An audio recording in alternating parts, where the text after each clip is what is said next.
She said, "Forgive me if you guys have answered this question a billion times, but how will Ergo tackle scalability in the future if adoption pushes Ergo into a top 20 or so crypto?" Well, that's a good question, right? So a billion and one times is really not a problem with a good question.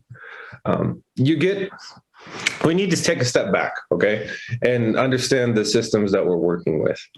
There's a push in this industry to have like maximum TPS, right? That's a really sexy marketing term. You'll see it a lot when you read crypto literature. But you have to ask a question, right? When you get like super, super high performance chains, the barrier of entry to actually act as a validator, usually it has to do with running a node. It becomes high, right? You need a hardware setup that is just beyond the barrier of entry for most average users. You need internet connection to, support that is not available everywhere. And so it naturally moves things towards like a data center type setup, or at least a, very, very, very professional supercomputers type setup that is beyond the reach of many users, right? And you also have the concern of the size of state of the chain, right? So if you're recording thousands and thousands and thousands of transactions all the time, well, you have to store that, right? And so then your hardware requirements go up in terms of, the amount of storage that's required, and it moves things towards centralization. So the goal for Ergo is to use compression techniques, right? And there are kind of two sides of that. On one side, you could look at something like NepoPals, which compress the chain itself and minimize computational requirements. And then you can look at layer 2 solutions, which the goal is to take as much computation, put it off chain, and then have a small footprint on the main chain that keeps the state of the chain small and allows it to have greater throughput without requiring the supercomputer type infrastructure and having a chain state that just becomes unmanageable. So Ergo's scalability in the future is pretty much centered around compression. That would be the simplest way I could put it, where we can have more transactions on layer 2s while minimizing the impact on the base layer.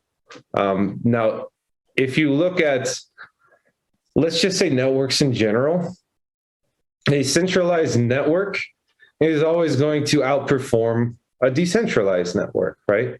It's going to be faster. Now, the reality is the entire value proposition of crypto has to do with decentralization and resiliency. And so, Ergo is designed in a conservative way to protect decentralization. So I think that's going to be huge in terms of our future, in terms of scalability. Now, we already have developers that are talking, discussing, debating, and building scaling solutions. So that's already something that multiple projects have started to plug in. I have to tip my hat to Cheese Enthusiast, who's kind of led that march, but we're starting to see new developers show up and conversation bud around scaling and what that can look like. It's good to see.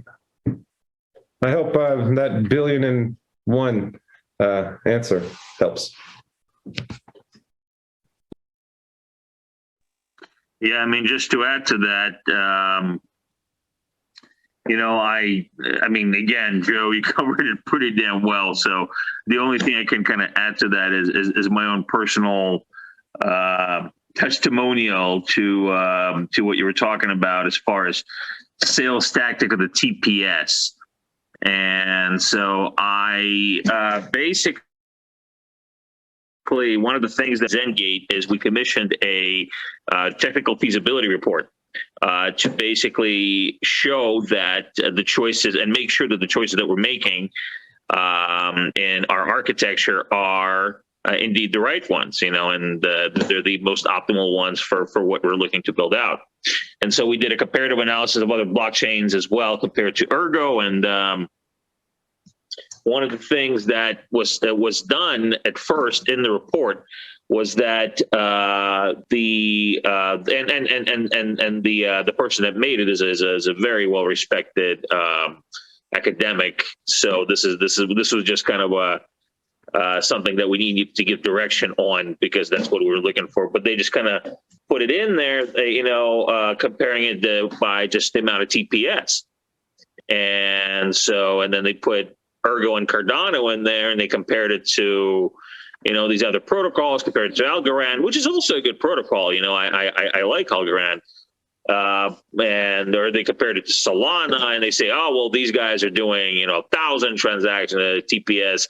These guys are doing 10,000. These guys are doing a cajillion, whatever. But you guys are doing like 200 or something like that, or 100 or something like that, And I said, okay, but what's in the transaction? Because you can rack up these crazy TPS numbers, but what's in the transaction? If it's a 1 TPS per vote, well, then you can count EUTXO as having 5,000 transactions a second, because you can put 5,000 outputs into one transaction, or even more. What was the benchmark that we set during the meetup? What was it, Joe? How many outputs for the transaction?